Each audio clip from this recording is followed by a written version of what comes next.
Far away, we see the community of Eden as it thrives. The rooster crows as it becomes dawn.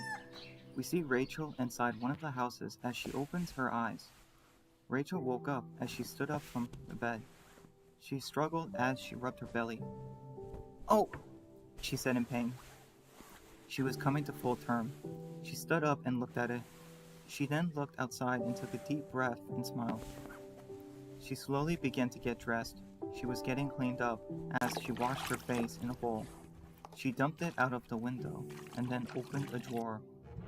We see Rachel taking something out as she was dressed in an authentic Amish outfit. Rachel exited her room as she was fully dressed.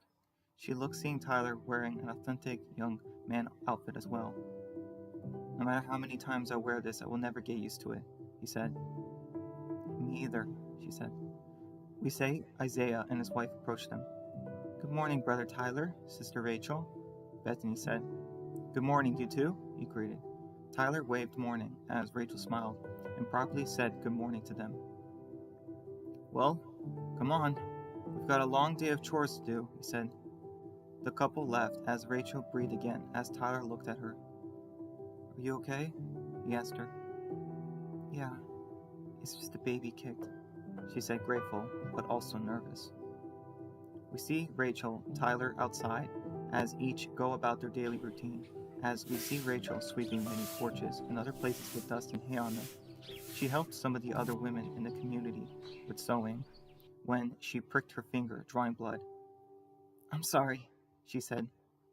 Rachel used a small handkerchief to stop the blood. Rachel looked outside to see some of the kids outside playing. She smiled at the sight. Later that day, we see her practicing basket weaving with the little girls. Rachel was having trouble as Mary, Annie, and the other girls were weaving. "Miss Rachel, when will you have your baby?" little Annie asked. Rachel turned to the little girl. "Soon," she told her. "How does it feel having a baby in your stomach?" she asked innocently. Rachel was surprised and smiled at the question. Mary turned to her sister. "Annie, please, focus on your basket," she told her little sister. "Okay," she said. "Sorry," Mary said. "No, it's all right. Her question is perfectly fine," she said honestly. "I can't thank your father enough for letting me and my brother stay here for the last 2 weeks," she told her. "How have you been coping with everything?" she asked. "I'm doing better. Ma has been really helping me with prayer," she said. "Where do babies come from, Mrs. Rachel?" Annie asked. "Annie, please!" Mary said as Rachel laughed.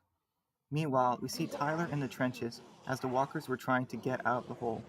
Tyler used his pitchfork to stab one in the head as he pulled away. Isaiah comes around, walking up to him. "How does it look?" he asked. "Not bad," Tyler said as Isaiah took a pitchfork. "You can do it." Isaiah swallowed hard. "I know what it's like to lose a brother. I lost 2 and a sister. This world takes everything from you. It doesn't give people the chance to have clean hands. You have to fight to live," he told him. Isaiah took some deep breaths. "Come on, you can do it," Tyler told him. Isaiah raised the weapon and stabbed forward, hitting the walker in the neck. "Oh God," he said as it was bleeding, still alive. "Come on, you can do it! Aim higher!" he shouted as Tyler stabbed one, killing another walker, showing him how it was done. "Try again!" "I can't do it," he said. "Don't give me that! Do it!" he said. "If you don't, everyone you love will die!" he shouted. Isaiah tried again and stabbed, missing him again. "You're not even trying! Be a man!" he shouted. Isaiah tried again and stabbed the walker in the head with a long pitchfork, finally killing him. He stopped and dropped as he collapsed to the ground. He backed up nauseously as he was becoming very sick. He was breathing a lot and trying to calm down. "It's okay, you did it. Just relax," Tyler said. Isaiah finally calmed down after a while. "How in God's good earth could anyone do something so horrible?" he said. "It gets easier," Tyler told him. "I need to go pray now," he said, leaving. Tyler looked on, a little concerned. Meanwhile, in Helios, we see Alan in his apartment. Alan was making food for his girls, spaghetti. "Susie, can you please set up the table for me?" he asked. "Sure, Dad," she said. Hey, where's your sister? He asked. I don't know, she said. Alan stopped the stove and went to go look for her. Some time passes as he looked all over. We see him looking outside, and he sees her by a bench. Honey, what are you doing out here? I was worried, he said, until he noticed her crying. Honey? He said. What's wrong? He asked, concerned. You forgot, she said. Forgot? Forgot what? He said. It's Mom's birthday today, she said. Alan was taken aback. He covered his mouth and face in shame. Oh my God, it is, he said. Julia stood up, trying to leave, but he stopped her. Honey, wait, please. I'm sorry, he said. I'm so sorry, he said. How could you forget? She said, upset. Because I'm an idiot. An idiot who forgets the birthday of the best mother in the world, he said. Don't you care about us? She asked, hurriedly. Julia looked at her father. I'm sorry, she said. I do. I love you so much. I care about you and your sister more than anything in the entire world. Nothing is more important than you two, he said. Dad, I don't like it here. I hate it here, she said. I want to live somewhere else. I want to have a real home, she said. This place is scary. After what happened to Mrs. Baker and her boys, it feels like a prison. I want to live somewhere else, she said. I know, baby. He hugged her. Me too, he said, as she hugged him back. Tell you what, I'm going to talk to the commander. How would you and your sister like to come next time to Huntington with me? He asked. Really? She asked. Yeah, they have houses, a lot of space for you girls to play. A lot more kids there too, he said. Julia smiled. Can we? She asked. Well, I don't know. You are keeping lunch cold, he said, teasing her. Julia smiled and began to run back to their apartment. I'm going! Thank you, Dad, she said. Alan smiled, watching his daughter run off. In the corner, we see someone who was watching them. In Greensville, we see the residents loading up and packing supplies into the Patriots trucks. The citizens looked very unhappy as the Patriots were taking their supplies. They took food supplies and other necessities. Henry looks on what's happening and overhears a conversation. Can you fucking believe this? A man said. Henry listened on. I gave them the last of my corn stores. What the hell am I supposed to do now? The Patriots leave us nothing but fucking scraps to fight over, he said. Henry left as on the other side of the community, we see a group of civilians lined up to Penny. I won't be able to feed my family next week, one man said. I'm going to go on a supply run with Timothy and Edwards next week. Can I please extend my loan just a little longer, Miss Robinson? He asked. One at a time, please. I will see what I can do, she said. Curtis's mother appeared. How am I supposed to afford these prices? She asked. We're rationing as best we can, she said. Henry then looked, seeing Lieutenant Hill waving him over. Later that day, at night, Penny finally makes it home after a long day. She plops on the couch as Cloris is at the table. There were papers everywhere, and she was exhausted. Henry comes into the house and asks his family to come over. We see him holding an envelope as he tears it, revealing numbers on it. He begins to use a coded system translating it as they all sat down. I miss you all so much. I feel like I am dead every day I stay in this cell, but knowing you all are safe keeps me going each and every single day. Henry and Penny, please look after your mother. And Cloris, I love you more than life itself, so keep living. I'll be okay. You have a hard job. I love you all. Goodbye, he said, finishing the letter. I suppose we'll need to keep working, Cloris said, when Henry interrupted. Hell no, Mom! This is bullshit! I'm sorry, but no, we can't keep doing this anymore, he said. Henry is right. We're dying like this. The town is not going to make it another month at this rate, she said. Don't be foolish. We can't fight off the Patriots, Cloris said, reprimanding her children. That wasn't the only letter, he said. Minutes passed. Lieutenant Hill and Hunter are requesting our help in dealing with the Patriots. They laid out a battle plan for taking out as many of them as possible by filling the buildings with gas and biters, he said. What about all the innocent people? Cloris asked. They plan for that too. They're going to trick General Miles and the commander into evacuating everyone here. All they ask is that we house the refugees for a little while and spare a small crew into liberating Huntington. They're promising the safe return of our father and half of the Patriots' total supplies, he said. Kids, please, she said. Don't you want to get Dad back? He asked. Of course I do, Cloris shouted. But it's not that simple, she said. Even if we gathered all the guns and ammo and people we had, the chances of us failing are so high. Miles could hurt your father for our rebellion, or worse, one of you two, she said. Penny looks at her brother. She's not wrong, she said. Henry sat down and took his mother's hand. We can't keep waiting for someone to save Dad, for someone else to free us from the Patriots. No one is going to come and save the day. It has to be us. We have to be the ones. No one else will, he said. What if we fail? Penny asked. Penny, do you love Dad? He asked. Of course I do, she said. Then why did we let Caden take him? He asked. Her mother was crying. If we love Dad, then we should fight for him, all of us, everyone, he said, as his family looked on unsure and nervous. 1 week ago, we see Alan Hill walking into the cell hallway with Chloe. She was holding a tray of food. He took some keys, unlocking a cell door before thanking her and telling her that he'll take it from there. Alan got into the cell as he looks at Omar. Omar Robinson. The guards say you haven't been eating your food. Caden and Trevor wouldn't mind having you force-fed, but maybe it doesn't have to come down to that, he offered. Minutes later, we see that the tray is empty as Omar is talking. Do you remember when I surrendered Greensville? He asked. Of course I do. I was there, he told him. Sometimes I wonder if things would have been different if I resisted. If I had tried to fight instead, he said. Hunter and his people did that last year, and it didn't end so well for them, Alan told him. Perhaps. But sometimes I wonder if I had just been brave like them. Would I hate myself as much as I do now? He asked. Miles took me from my family so I could be a hostage. Some days I just wish he killed me right then and there, because you want to know the worst part of staying day after day, week after week, month after month in the cell, he asked, as Alan listened on. It's forgetting the faces of my family. Clarice's smile, Penny's laugh, Henry's face, all their faces, their voices, fading away like a distant memory. That's the worst part. There's nothing in the world worse than that, he told him. Never seeing your family again. Would you kill 100 men to bring back your wife and see her one last time? He asked. I would, Alan said. What about 1,000? He said.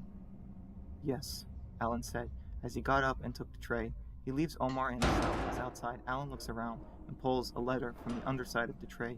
Written on it was the name Cloris. In the displacement center, a few weeks ago, we see Lance talking to Alexa as they were sitting in the interrogation room. She was upset and dirty as Lance came closer. What is your name? He asked. Alexa Parks, she said. Where are you from? He asked. West Virginia, she said. A long way from home, he said. I have no home. It's just where I used to live a month ago. You had a community? He asked next. Yes, she said. Where? He asked her. Huntington, she said. Which part of the city? He asked. I think the downtown area, she said. Downtown? That should have been the most infested with the dead, he said. It was, she confirmed. We cleared it 2 years ago, she confirmed. How many people did you lose retaking the city? He asked. None, she said. None? Lance was shocked. I find that hard to believe, he told her. It's not a lie, she told him. A kid we had was injured from the fireworks we were using as diversion, but we pulled it off. All of us working together. We used fireworks and disruption charges to lead thousands of walkers off the bridge and into the river, she said. Disruption charges? He asked. She nodded. Impressive. What kind of disruption charges? He asked. I don't remember. We got them from this weird group, she said. Weird how? Lance asked. They were dressed in all black. They were attacking and following our people for days. They took our people to some kind of factory where they were infecting them with walkers or something, she said. Lance was interested in her words. What did they look like exactly? He asked. Why does it matter? She said. Everything matters, he tells her. Alexa continued. They had these weird helmets where you couldn't see their faces. They were also dressed in a weird long black clothing. It looked like Velcro, covered head to toe with the stuff, she said. Anything else? Lance asked. They had a serious obsession with black, had their own black Humvees with their brand on it, she said. Brand? He asked, more interested. What kind of brand? Lance asked. I don't remember. It's been so long. Our leader got rid of them all, she said. Who is your leader? He asked. She spoke up, telling him everything. In Helios, we see Benjamin and Alice in her apartment as she was playing a relaxing song on stereo. She had cups of coffee and stacked books everywhere. And then Rachel was redressing my wounds, and she saw the scars on my back. We affirmed our feelings for one another, and that's when we finally kissed for the first time. Benjamin finished telling Alice everything from before. Alice was writing down notes. Wow, she said. What? Benjamin asked. I've never heard of two people in love going through so much together, she revealed. It was mostly her. She did the hard stuff, Benjamin said. No, I don't think so, Alice said. Rachel is an amazing person that fell for me. She's the strongest person I ever met, he said. I think I understand now why you keep having nightmares, she said. You do? Benjamin asked. Well, you told me everything you've gone through in the first 2 years of the outbreak, with some more still needing to be filled out, but from what I gathered from you, it's obvious that Rachel is not just important to you, but isn't literally the only reason you are alive in more ways than one. If Rachel wasn't in your life, then you would have lost it completely. She's integral to your psyche. Think about it. After the death of your mother, you have been having nightmares every single night from the night you lost her, and yet when Rachel came, you started sleeping better. You've become closer with your family. You opened yourself up more to them as well. From what you told me, you were distant from Sean, John, and Carla for the first year, and then when Rachel came, you smiled and cared more. She brought back your humanity, your morality. You wanted to be a better person around her, but it's more than that too. Her presence somehow was able to stop you from having nightmares. Somehow, subconsciously, when you were with her, you were able to stop your past trauma from reliving in your mind, she said, surprising Benjamin. How is that possible? He asked. There have been cases before the outbreak where certain types of music have been able to repress post-traumatic stress in people's brainwaves. When you were the leader of the Ragers, your nightmares resurfaced because of the attacks you had from the Ragers and Takers, your torture. All of that didn't just resurface your trauma, it made it even stronger, and even living with Rachel again wasn't enough. You were hallucinating a darker, different version of yourself, also known as schizophrenia, to go with your post-traumatic stress, she stated, as Benjamin listened on. Case in point, Rachel is the integral key to your sanity, she told him. Your other self disappeared when she came around, and you stated that you slept better when she was near. Did you sleep better after you two were married? She asked. Yes, I slept better than I ever did in my entire life. Not a single bad dream, he confirmed. Exactly my point. The longer you stay away from Rachel, the more your sanity will get worse. Luckily, it's not too late to fix it. The treatment medications might help you sleep, but it's not enough. Rachel is better than any medication for you, she told him. Benjamin was surprised. I can't believe I never noticed that. It makes so much sense now. Rachel was doing all of that for me, and I never even noticed because I'm a fucking idiot. I took her for granted, not even seeing how much I really needed her, he said. Don't say that. You weren't aware how much she played a role in healing your trauma. But I loved her for years. How could I have never noticed it? I was an honor roll student in high school and college. I outsmarted and escaped the CRM and killed most of the people who've come after me and my family, and yet I couldn't see it. What is wrong with me? He said. A lot, Alice stated, but it's not your fault. You've been through so much trauma, So has she. You two have to reunite in order for your trauma to go away, she said. You can be a better man, Benjamin. I see it in you. You just have to believe that better man exists, not the other one inside your head, she said. At night, we see Benjamin in his room, sitting in the dark as a figure stands over him. Ben. What the fuck? After everything that's happened, after everything I've done for you, you just want to get rid of me, just like that, he asked him. Do you really want those nightmares you had of Sean and Rachel dying to be fucking real? Ben asked him. No! What the fuck kind of question is that? Benjamin said, getting angry at himself. You aren't real! You're just a figment of my fucking imagination that has been haunting me for fucking months, and I want you out! Get out of my head! He shouted. He turned on all the lights as Ben was gone. Benjamin stood over his desk, turning on some music in his earbuds as he took some deep breaths, trying to calm himself down. Back with Sean, he was being interviewed again, but this time by the large man in red. Sean was being silent, trying not to say anything. Look, kid, we've been at this for hours. Why don't you say something? He asked. Because I told your friend Lance fucking Hornsby enough. I'm not saying more, he told him. I tell you where I came from, and your people attack my family. I'm not doing it, he said. You do realize that if you don't, I can't let you leave here, he said.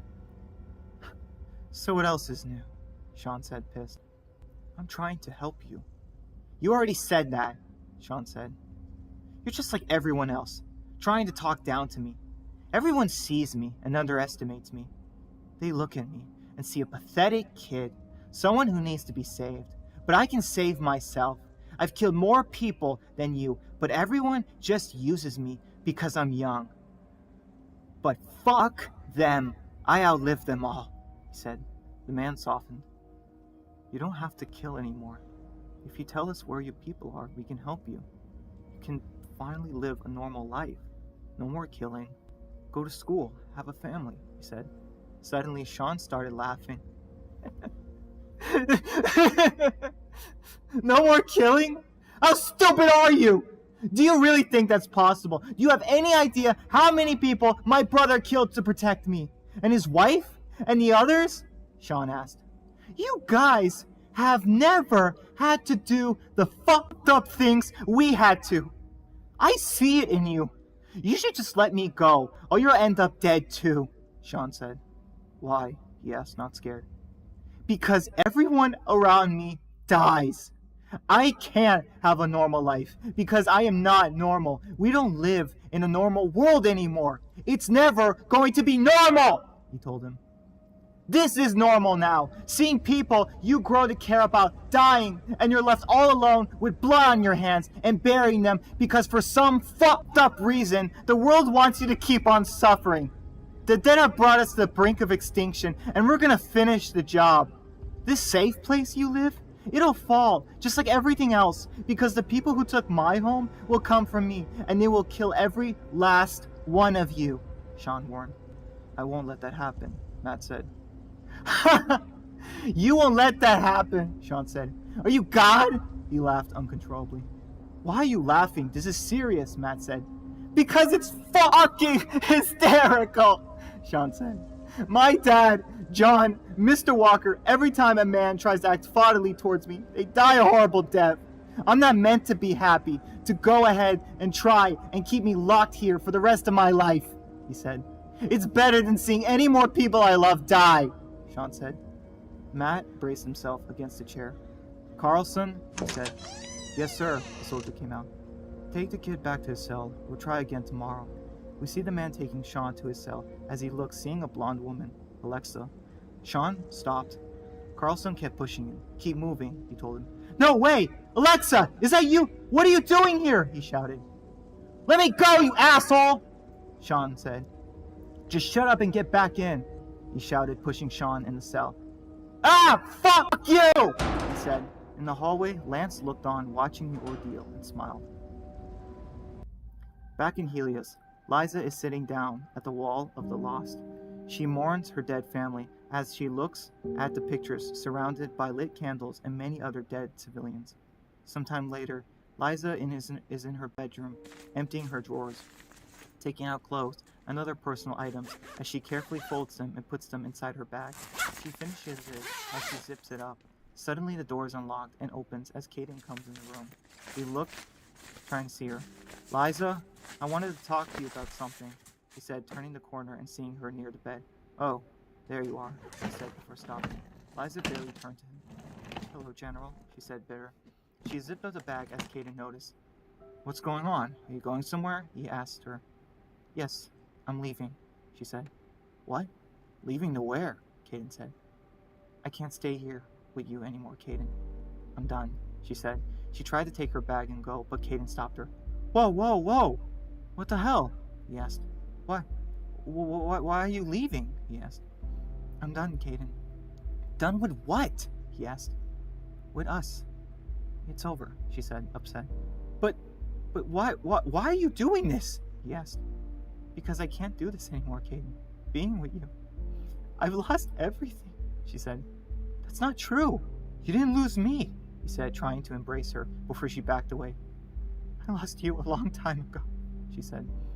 What do you mean? I don't understand, he said. You have been dead ever since that day you lost Lacey and Kaylee, she said. Liza, stop, he said, threatening. You died when they died, she said, upset. I didn't. You saved me, remember? You told me to keep on going. For them, he said. Because I thought I loved you, she said. You do. You still do. I know you do, he said. No, I don't. You are not that man anymore, she said. I thought we could finally work, but I was wrong. I wanted it more than anything, but I was an idiot, she said, crying. Caden was speechless. I was right in front of you the whole time, but you kept looking for them, she said, crying. I wanted to start a life together, a family, but you never even tried to discuss it with me. You knew, but kept brushing it aside. I gave up so much for myself for you, but you only devoted yourself into finding the CRM. Well, guess what, Caden? They're out there, and I was right here, she said, crying. I was right here, but you turned everything we built here bad. We used to be good people, Caden, but you wanted to become a devil to the CRM. You spent so much time trying to find them, ignoring me and what I wanted, she said. You killed Chris because you were jealous he still had his family. You tried to send Jessica and the boys away from me so I wouldn't be distracted. My own family, because you wanted me to obsess like you. I never wanted to get revenge. I just wanted to protect everyone we still had. Make things better, have a life, but you corrupted the Patriots so much. I don't recognize it anymore. I am disgusted with what it's become. You had Trevor murdered Jedediah for saving his niece from a monster, but you didn't care because he was a soldier, just like I am to you. I was only another soldier in the crowd to you, not your partner. You constantly left me to run things while you wasted so much into finding him, but it didn't matter. You didn't even come to see how I was coping since Jessica and the boys died last week. I was always right there for you every single step, but you only loved them. I wasn't good enough for you. I never was, she said. Liza, that's not true. I'm sorry I took you for granted. I know you sacrificed so much for me. I know you lost a lot. I just made the wrong choices, but I never wanted to hurt you, he said. I wanted to find the CRM to stop them from ever hurting you too. Maybe I went too far here and there. I got carried away. That's why I relied on you so much, to be the angel on my shoulder. I can't do this without you, he said. Please, Liza, I love you, he said. How can you love me when you don't respect me, she said.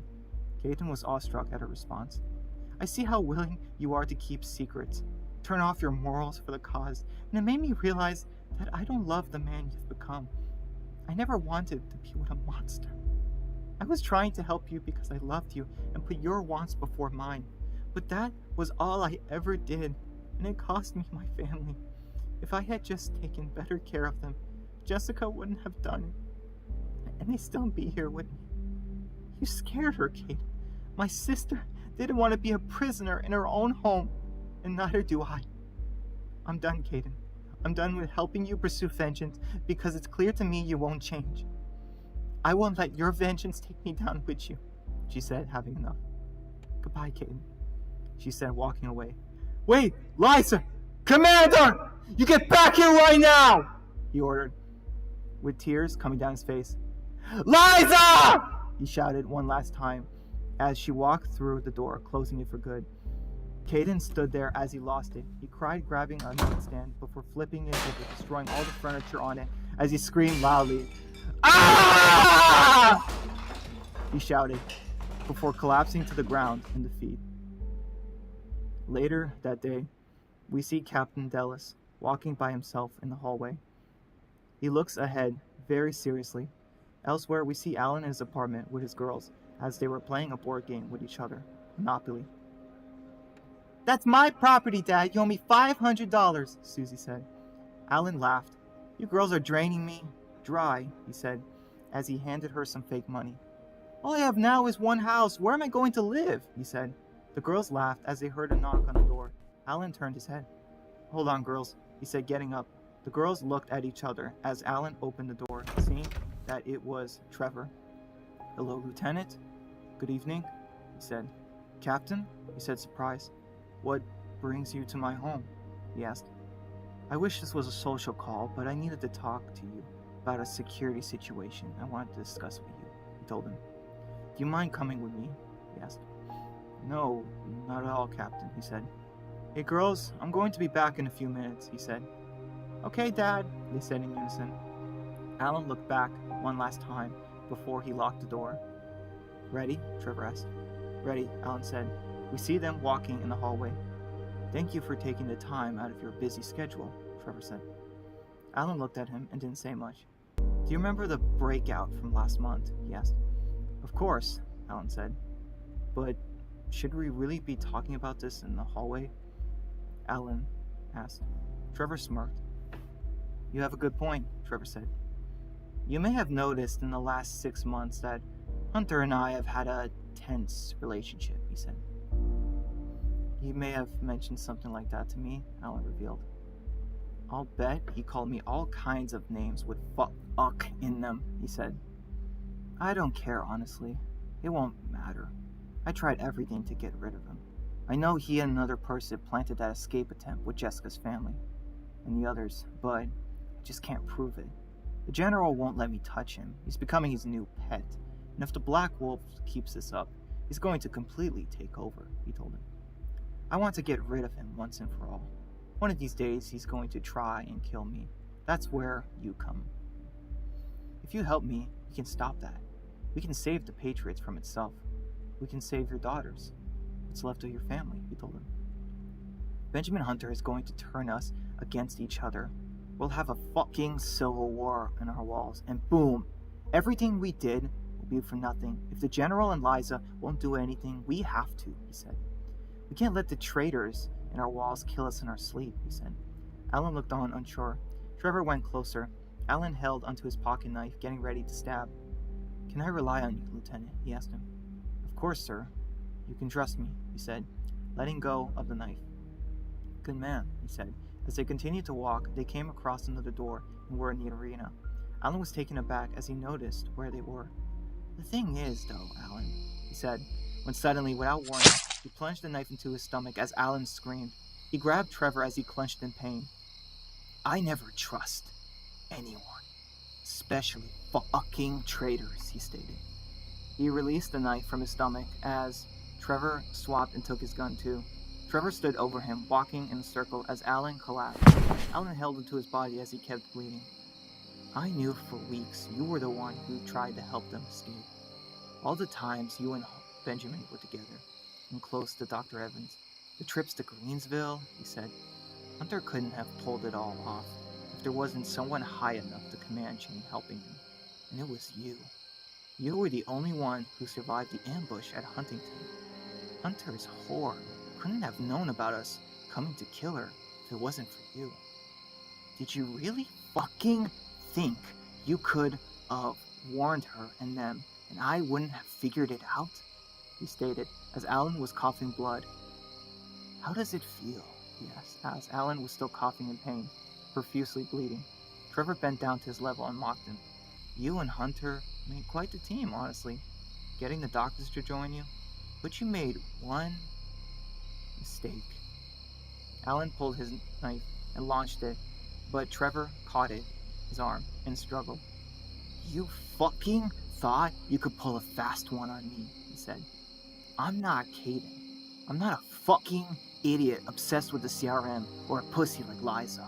Once you're gone, I'll have them kill each other because they're emotional sacks of pathetic shit, unlike me, he said, taking the knife. I only have one person in my life to look after. Myself, stabbing Alan again. And now, you will never see your daughters ever again. Trevor smiled as Alan was painfully crying as a walker was coming right behind him. Trevor stood up and began to leave. Smile for the camera, he said, leaving him. Alan looked as another walker was coming towards him. Alan stabbed the walker as Trevor was inside looking through a camera recording. Alan had more walkers attacking him, but he fell to the ground as Trevor watched and enjoyed him. Alan screamed as the zombies began devouring him. In the past, we see Rachel and Tyler walking to the edge of Eden. I think this is the place, he said. Rachel was exhausted. She was sweating. She dropped down holding her baby. Tyler turned to her. Rachel! Rachel! He said, as Rachel wasn't responding. Oh, fuck! He said. Don't worry! I'll get someone! He said, reassuring her and running. Help! Somebody help! My sister needs help! He screamed. We see several Amish men. Who is that? One asked. Back on the road, Rachel was lying on the ground as everything was spinning. Sometime later, inside the house, we see Isaiah bringing a block of ice. The ice was in pieces as he brings it in a bowl inside the room. Okay, I brought some more. This should be enough, he said. Tyler and Hen took some of the ice as they gently laid it on unconscious Rachel. Will she be okay? He asked. Hard to say until she wakes up. Poor thing was definitely having a fever, he said. Suddenly, Rachel turned her head as she slowly opened her eyes. Tyler? She said weakly. Tyler gasped and hugged her. You're okay. You're okay, he cried. Thank God. Another 5 minutes, and that heat stroke would have killed her, Isaiah said, relieved. Hours later in the afternoon, we see Isaiah going to the bedroom, bringing a bowl of water and a rag and cloth this time, as Rachel was lying in bed, with Tyler next to her. Bethany brings them a few glasses and cups. Tyler pours himself a drink and hands it to Rachel. Thank you, he told him. Rachel drank some water before she coughed hard, spilling it on Rachel! Tyler patted her on the back as she continued to cough violently. I'm sorry, she said. Sometime later, they were all talking together. How long were you on the road for? He asked. 2 days, give or take, she said. In your condition? Bethany said. We were on the run from somebody, she said. When are you due? She asked. I'm not really sure. My friend was a doctor. She came with us, but she died a few days ago, Rachel said. I'm so sorry to hear that. Maybe another month it'll come, she said. You poor things. Have you two had anything to eat? She asked. Not since last night, Tyler said. More minutes passed as Rachel and Tyler were eating some Amish food with their host. Tyler was wolfing his down, while Rachel was more courteous. Thank you for everything, Mr. and Mrs. Miller, she said. Suddenly they heard yelling as the girls ran into the room. Little Annie came first, upset. Mom, Mary's being mean to me, she said. I am not, you liar, she said. Girls, behave yourselves. We have guests, Bethany said. Sorry, Ma, but Annie keeps annoying me and won't leave me alone, she said.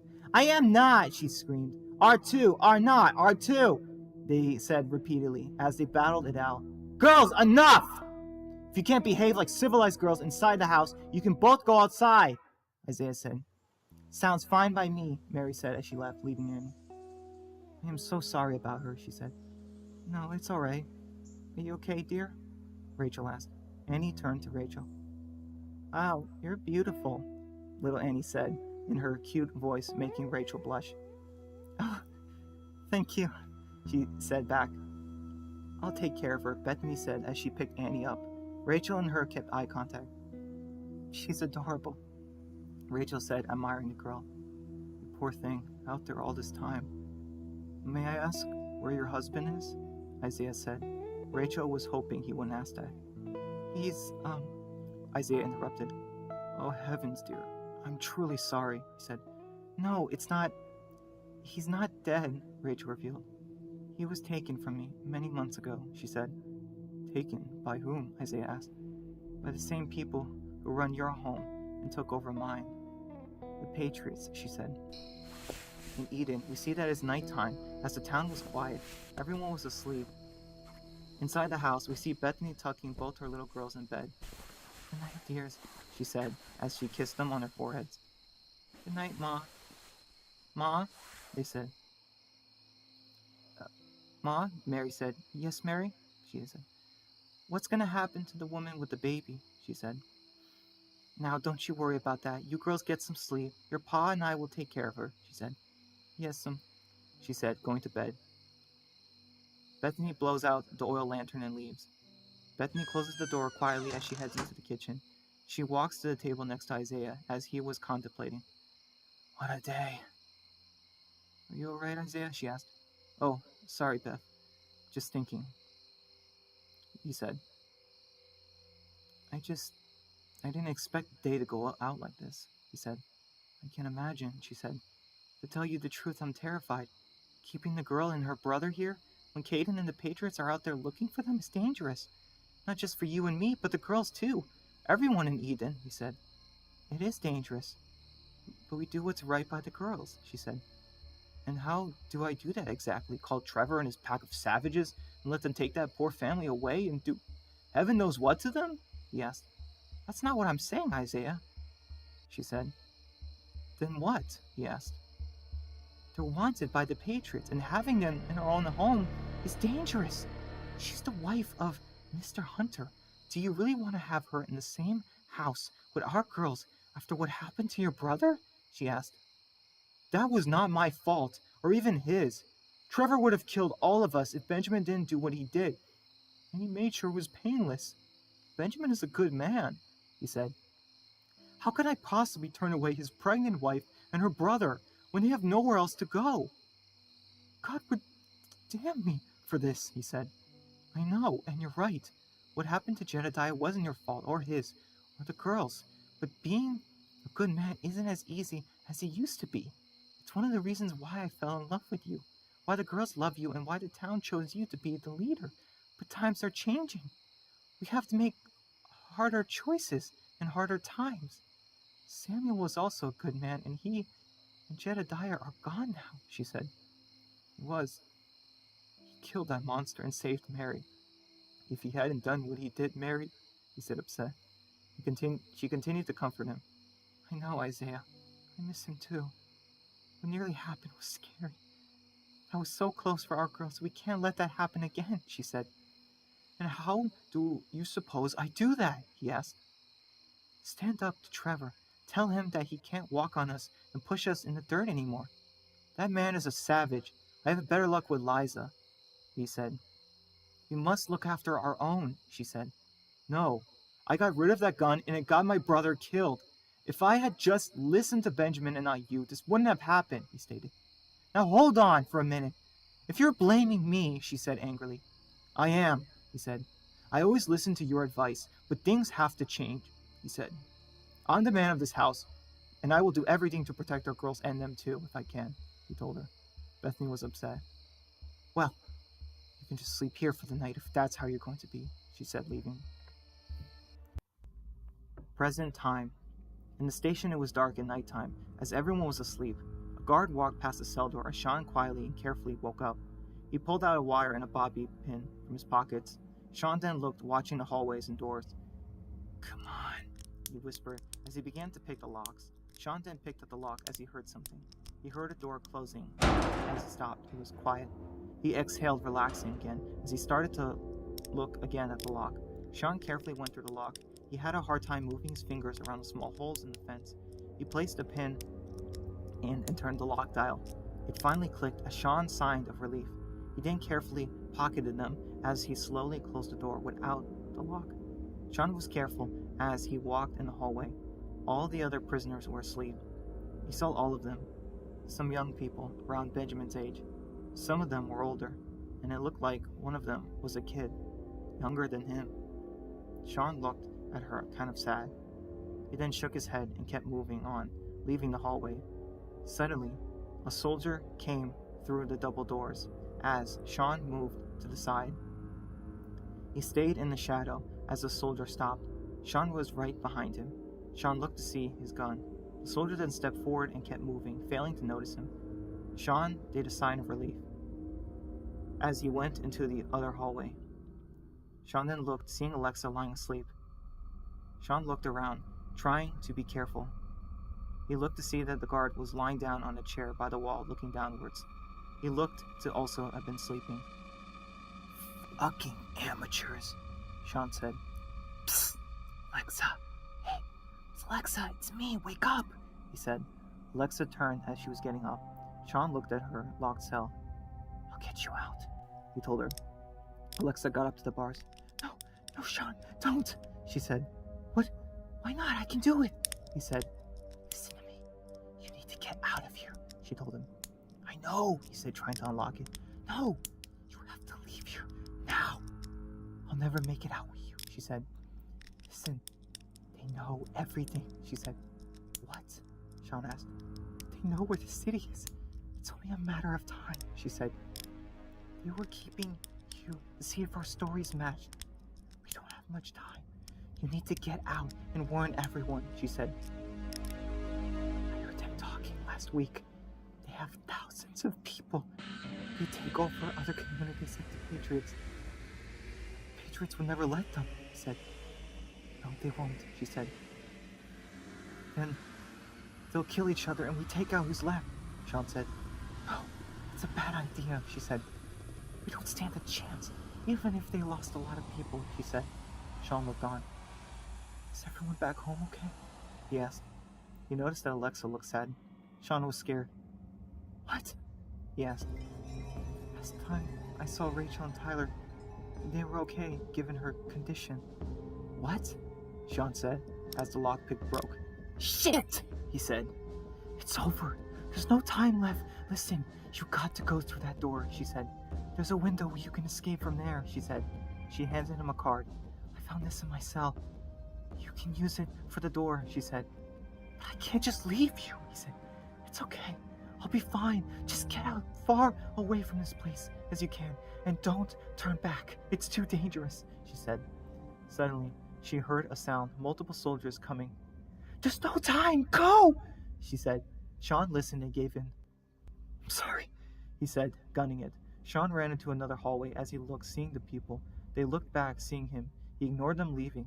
Sean used the card to get in. He goes inside the room as he quickly closes the door. Sean breathes heavily as he lets them pass. He looked inside the room, seeing a knife before grabbing it. Sean then looked up, seeing the window. Sean got up out of the window as he looked around. It was raining as he was hunched over, crawling on the grass. Sean looked, keeping an eye out for any more soldiers. Sean watches for the all clear, and he leaves his spot. Inside the station, Matt reprimands Carlson. "I thought you were getting better than this, Toby. What the hell? After all the times I've helped you," he said. He didn't say anything. "Don't you have anything to say to me?" he asked. "Other than sorry for letting you down again?" "Not really, sir. I'm not going to say it won't happen again. I'm not going to say I don't know what happened. I got bored, took a swing, and it led to a few more," he said. "Jesus, Toby. One of these days you're gonna kill yourself," he said. "At least I'll see Maya again," he said. Matt was so tired and annoyed. "Toby, Carlson used to be such a good soldier, and I know things have been hard on you since Maya. But I just can't keep giving you a pass," he said. Suddenly a soldier bursted in. "Sir, we have a problem," he said. "Can't you see that I'm busy?" he said, annoyed, but not hostile. "I'm sorry, but we really do have a problem. One of the prisoners escaped, he said. Matt looked on in worry. It's the kid you were talking to. He's escaped the station, General, the Commonwealth soldier said. Back in Helios, we see Liza in her new apartment as she is looking at some pictures of her family. She was beginning to cry when she hears a knock at the door. She wiped the tears away and went to the door, opening it as she looked to see Trevor. He greeted her holding a drink. Do you mind if we talk, Commander? He asked. A minute later, we see them drinking in her apartment. So you and the General are really over, he said. Yeah, she stated. I'm sorry to hear that too, he told her. It's for the best, she said. Honestly, for what it's worth, I thought you two worked really well together. I mean, you were really the brains behind it all.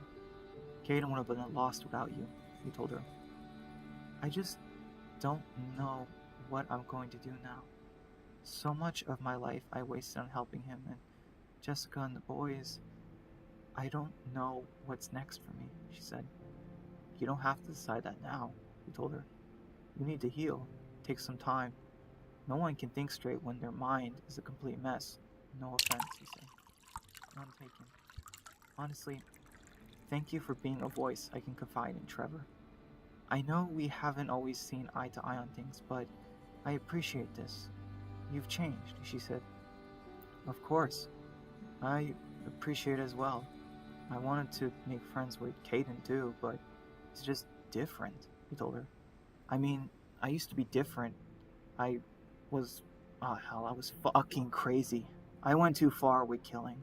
I realized that I was too far into my own insanity. I wasn't seeing the big picture. The truth is, it's all because of you, Liza. You reminded me, all of us, of what we're supposed to be. What we're supposed to be fighting for. The Patriots, the future, he told her. Thank you, Trevor. I just hope it's not too late for us to really make a real difference. Sometime later, we see Trevor about to leave as Liza thanked him for the talk. Have a good night. Trevor, see you tomorrow, she said, slightly smiling. Yeah, see you tomorrow, he said, stopping, pausing. Trevor? She said, confused. He looked scared. What's wrong? She asked. I need to tell you something. Something important, he said. Liza looked on, nervous and curious. Caden had me kill Alan, he said. Liza was shocked. Holy shit, she said. And that's not all, he said. Suddenly, they were in a dark room as Trevor pulled up a laptop. Jessica and the boys didn't kill themselves either, he said. What? She said in shock. Liza, Caden murdered them, he said. Liza was shocked. She sat down on the bench, not being able to speak. She absorbed the information. I know, it's unbelievable. I heard him do it, he said. I wanted to stop him, I really did, but I couldn't. I was scared. He told me if I ever told you, he would have killed me and framed me for it, he lied. Liza was awestruck as Trevor got onto his laptop. Caden ordered me to destroy it. I wanted to tell you for days, but I couldn't. I can't lie to you anymore, Liza, he said. Maybe this was a bad idea. Let me hear it, she said. Liza, I'm warning you. It's not going to be pleasant, he said. Play the fucking audio, she said. Trevor gave in as he turned away, smirking secretly. He played the button as we heard Jessica talking to the boys. They were moving around the room as Jessica spoke. You boys didn't clean this up? Jessica said. Sorry, Mom, a son said. We'll do it now, the other said. Suddenly, we hear the door open as Jessica spoke. Miles? Is that you? A shot was fired as Liza burst into tears. She heard the heart-wrenching screams of her family as she heard 2 more shots go off. Liza was crying in her eyes out when she heard the voice. Liza's coat? Caden said. He heard a soldier walk in. Oh my God, sir! Not a fucking word about this! He ordered as Caden left the room. Liza looked on in complete shock and heartbreak at Trevor, unable to believe at what she had just heard. She grabbed her hair on the verge of losing her mind as she cried uncontrollably. Trevor watched her unravel. Her look of extreme sadness then slowly began to disappear, replaced with anger. Tears filled her eyes as she looked up, full of fury.